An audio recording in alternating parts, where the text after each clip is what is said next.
Is that a trick question? This man was a bona fide scrub. Bona fide scrub. This dude, I believe he's a bona fide superstar right now. Right, oh, well, of course, it's all about winning, baby. Yeah.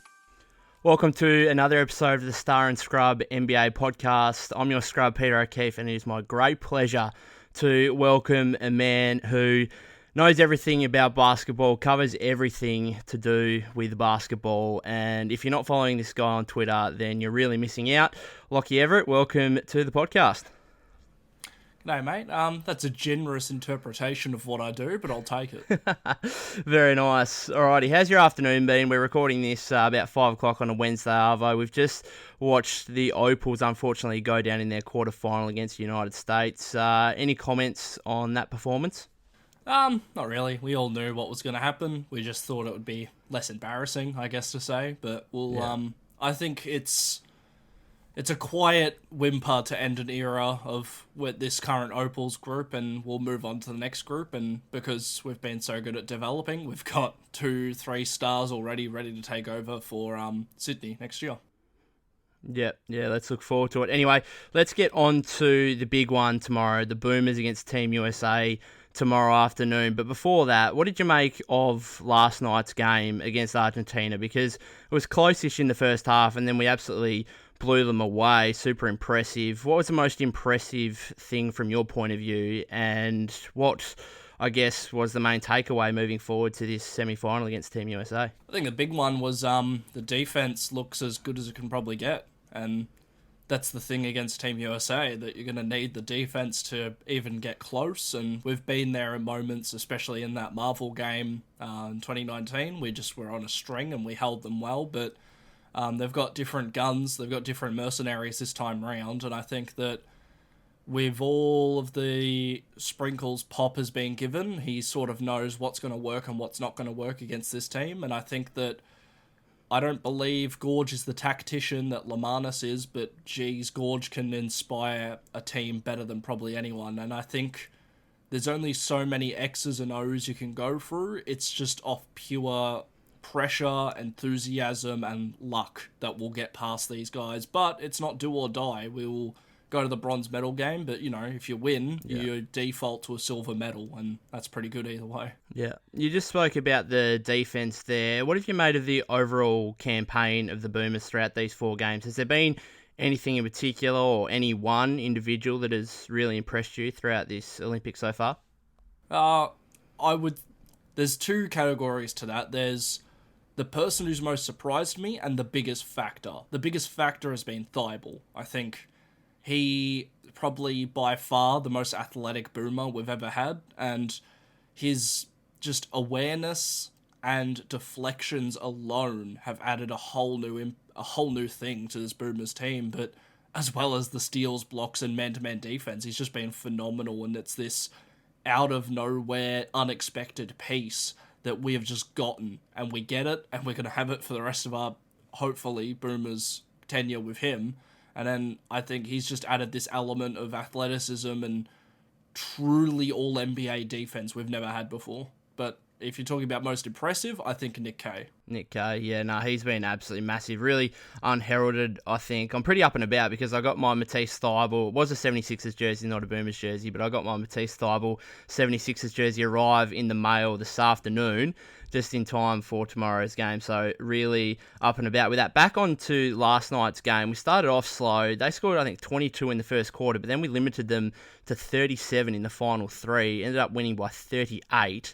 We kind of blew them out in the end. What does that mean, and how does that bode, I guess, for tomorrow's semi-final in terms of, would you have preferred to have a closer, more high-intense game in terms of the finish of it, or were you happy enough, I guess, that we were able to blow them out and demonstrate, how good we were, really, at the end of the day? I think it has no real impact either way, because the things that Argentina are good at and who are good on that team, Scola, Campazzo, and then, some of the other, Gabriel Deck, though their individual talents and Argentina's individual pros as a team are uncomparable to Team USA. So it's not like if you perform against Argentina well, you can take those principles and move on to Team USA with those same principles. You have to throw out the rule book. You have to throw out the scouting report that you had on Argentina, because you need to build a whole new one for Team USA, because every single player on that roster, bar Draymond, is an absolute scorer. And then even with Draymond, he's an absolute playmaker. So you aren't... Oh, JaVale McGee, I forgot he was on there, but same principle that he... call up. And he won't play a lot, but that's the honest. thing, that even if he's not a scorer, he's an absolute elite defender. So no matter who you play one-on-one, no matter who you pick on one-on-one, they have a skill that's probably better than the Boomers, like individually, if you go roster to roster. So it's more about exploiting your FIBA knowledge and exploiting your chemistry as a team versus a team of mercenaries, which has only had 4 weeks to get ready. And that's where all of the experience...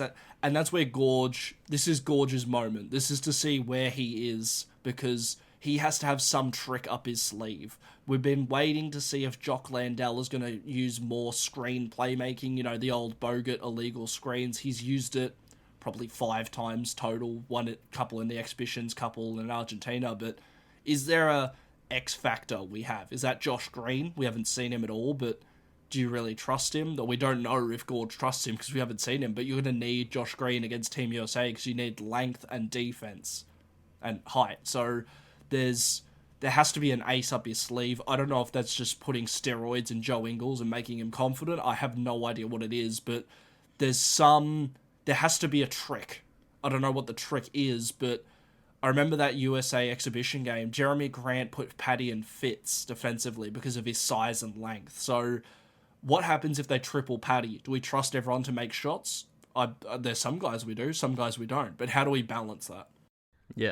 Yeah, for sure. I guess that was what I was going to ask you. If you are Gorge, what's the first thing you're doing after last night's game going into this semi-final? What's the first thing you're looking at from a coaching standpoint?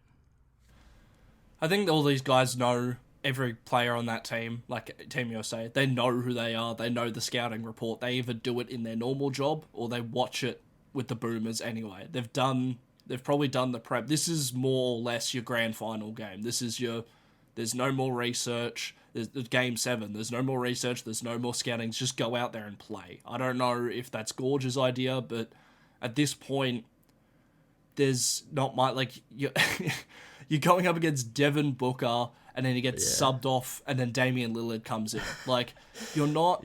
There's no tricks, there's no plays that you can go, oh, well, Devin Booker's weaker when you switch him onto this player. You just got to go out there and play better. There's definitely more to it than that, but I think you just have to go out there and be better as a team rather than individuals and force them to take shots they're not comfortable with, and they're very comfortable with most shots.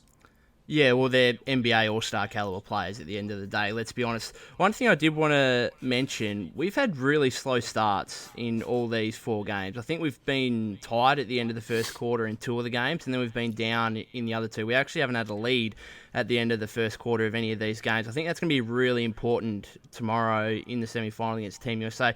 Can you put a finger on why we've had these slow starts and then we've kind of come good, and as we saw, last night against Argentina, absolutely blew them out in the second half? The only thing that comes to mind is maybe the lineups, that Delly is a useful player defensively, but when we get those bench units in, we get an element of scoring and defense from Thibault and Goulding and all the rest that we just don't have. They provide a spark, and I think that's why Gorge hasn't put Thibault in the starting lineup, because he provides this spark that we don't have off the bench normally. But going in, I think it's just slow, it's just feeling the game out. We've always felt games out going into tournaments, but I think where we get stuck is that we're not used to having Thibault, and it takes us a second to get used to his pace, and then we get into it, and then we get into a groove. But if it was me, and I'm not Gorge, but I'd be having Thibault starting so we can have that more switchable look, and Delly can take the guard assignment. Maybe you have Delly start and put Joe Ingles at the 4 and then take out K. And just have that switchable. You need Paddy, but you have Jingles, Delly, and Thibault switching, and then Jocks on your center, bam, and just see what happens there. But honestly, it's Team USA. There's no golden trick to beat them. Yeah, for sure. There's no kryptonite.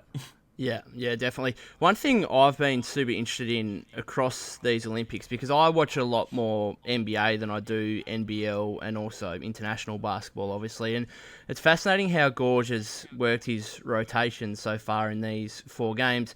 He tends to want to play, basically almost everyone in the squad, maybe bar Josh Green, and, especially even in the first half, like everyone's getting minutes. And when I watch, the NBA playoffs that have just been, these teams are going 7-8 deep max for a 48-minute NBA game. I've just been interested in that rotation, I guess, that he's been using, and whether you think that will change for the semi-final, whether you think some of the big names like Paddy and like Jingles, even Thibault, will they play, 33, 34, perhaps even 35 plus minutes and play majority of the game? Or do you think he'll continue with this kind of 10, 11 man rotation and going deep?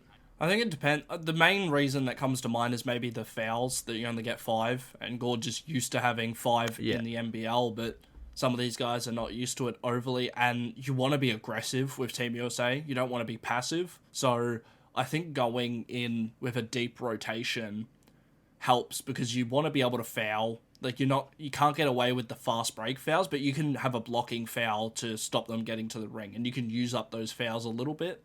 And that's why I like the idea of having like if we came up with Slovenia, put Thibault on Luka until he gets 2 fouls, bring in Josh Green, and then swap. Like, use up those fouls reasonably, and I think we're going to have to with Team USA. So I don't know if we can get away with having Thibault on for 40 straight minutes, because he's going to foul out in the third quarter. So you're going to have to balance less like Sobey, less Reef minutes, but you're going to have to at least give everyone else 5 more minutes, because I think you can't have Reith playing 10 minutes against Team USA, because what we've seen, he hasn't been that long switchable center that we all hoped it would have been for this run. Yeah, for sure. I think a lot of people just look at the matchups tomorrow and just think, well, why can't you start Thibault and play him majority of the game and just put him on Kevin Durant or one of the big dogs on Team USA, and just, because he's the one guy that can hang defensively with those guys, because he's an elite defender at the NBA level. But as you just pointed out, not only is he going to get taxed physically very quickly chasing around those guys, but as you say, in the international game, there's only 5 fouls. He's going to go out pretty quickly in terms of fouling. Outside of the apparent sheer talent differential, is there anything that really concerns you, or is that the main thing where if we lose this game, it's just going to be a talent, point of view thing where we lose it? I think I'm worried about Paddy, that if you have Holiday lock Paddy up for moments, where does the scoring come from? I don't see Jingles has struggled, and you really hope he just bursts open for this game if Paddy gets locked up. But if you have no scoring from Paddy, you're relying on Jock, half-court playmaking, you're relying on Jingles playmaking and shooting, and you're relying on Delhi. And it's like, well, you have to get to a point where you got to be able to push the pace, you got to be able to score. And Thibault had moments where he was pushing the fast break and that, but at some point you really just have to get Paddy going. And it's going to be very hard against Drew Holiday and all of the length that they have. Jeremy Grant, KD, Chris Middleton. Like, you could switch 1 through... Bam, he's an excellent switch defender. You can literally switch 1 through 5 on Paddy, and he's going to have fit. Like, he's going to get in trouble. We've seen Paddy put people on skates, but can he do it for 40 straight minutes? Who knows?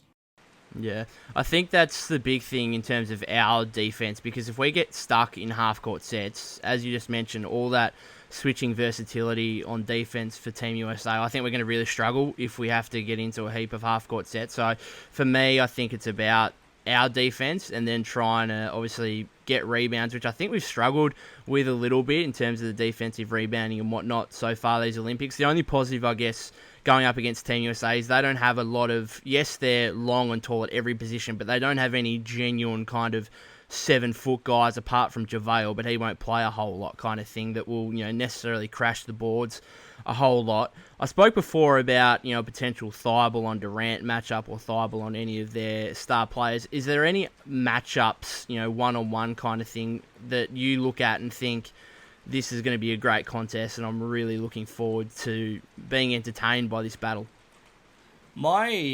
I don't really have a one-on-one matchup specifically that I'm interested. I'm just interested to see the mind games between Gorge and Pop. That I want to see if Pop brings out anything unique to just cause Gorge's defense issues. I want to see if Gorge just throws a chair across the court. There's going to be some heated moments on the clipboards as well as the court, and I think that the one other you could say is possibly Jock just signing that deal or just being announced. He's going to have a bit of an edge on him, and he might want to show off saying that, oh, I'm coming for you guys next season. Like, I'm not some bloke overseas now. I'm coming to your league, and this is who I am. So it might be interesting to see if that gives him anything, and it might be interesting to see if, especially with the amount of eyes that will be on this game, maybe Exum gets a bit of an extra boost out of it, but it also could go Team USA's favour. They might just want to mollywop us, and they might do it. Like, it's hard to... Like, it's Team USA. It's... It's going to be hard to stop at the end of the day, that's for sure. But have you got any, like, honest predictions on what happens in this semi-final? Because we were speaking about, before we started recording, the Opals game this afternoon. I think it was this disappointing result, that's for sure. But I felt like it was coming, it was expected. They've been so dominant as a team in international basketball for so long, and just where I guess the stage the Opals are at. But for the Boomers, they've been so good so far this Olympics, and I'm going to be genuinely disappointed if they go down tomorrow, that's for sure, because I don't know, do I expect to win? It's a tough one. What do you think? What are your honest predictions? Do you expect to win? Do you expect us to win? It's hard to compare the Boomers to the Opals, or it's hard to compare them because of the opponents. I think the women's Team USA is by far better than any women's team in their cup, but I think the Boomers as a team, chemistry-wise and success-wise, are comparable to many of the other elite teams in the brackets right now. I know both Team USA stand above everyone. I just think that there's going to be moments where Team USA go on a 20-point run, and you're just going to have to crawl back and get it back into it. And at some point, I think maybe it's a 12-point loss, maybe it's a 20, maybe they just catch fire and we lose by 30, and there's nothing you can do because they're pulling up from 35. But if I had to put a prediction, it would probably be a 8 to 14-point loss, because I think that this group just has firepower that they didn't have in 2019. They're just going to be able to get through. And the thing is that the Boomers know in their back pocket they have the bronze medal game. But if they can pull it off, it's a miracle. And obviously we all want to see it. But I just think that Team USA have figured out their chemistry the past couple games. It looked rough in Vegas. It was rough at the start with France, but they've slowly figured it out. And they're at a point now where it's like, oh yeah, this is the Team USA we know. Yeah, for sure. I think going back to the starts, I guess, and the poor starts we've had so far, I think that's where it's really important, because if we go down 15-20 early, then you're really playing behind the 8 ball, and it's going to be catch up, and I think it's going to be really difficult. And I kind of think like you at the end of the day that there's just too much talent. I've said it on our podcasts before. I just think there's too much talent here that at the end of the day that will overwhelm whatever Gorge or any other coach of these other teams can do.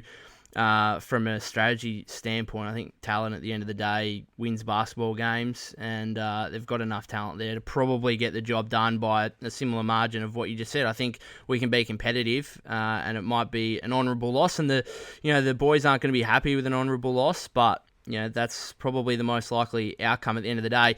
Just before we go, exciting news, as you mentioned before, Jock Landale signing a 2-year contract with the Spurs. You spoke there before about there might be some other guys that are really keen to play well tomorrow afternoon to try and enhance their case for an NBA contract. Is there anyone that you think specifically that doesn't have a contract in the NBA currently that could be very well playing for one tomorrow? The only guy is probably Dante. Nick Kay's almost 30. As much as I love Nick Kay, that I just think there's... The thing is with overseas players, once they get to a certain age, teams don't bother. Campazzo is one of the exceptions. It's very hard to make the league. If you're young and you're good, you'll make it over. That's what we saw with like Jay Sean Tate, for example, who's past college, but he's still young and good. But once you're older, like Chris Goulding's probably hit that barrier as well, but Jock's only 25, so The other guy would be Dante, because he has previous experience. The only knock on his game has been his injuries, and so far he's been healthy, so we'll see how he looks in that Team USA game. That's going to have the most eyeballs.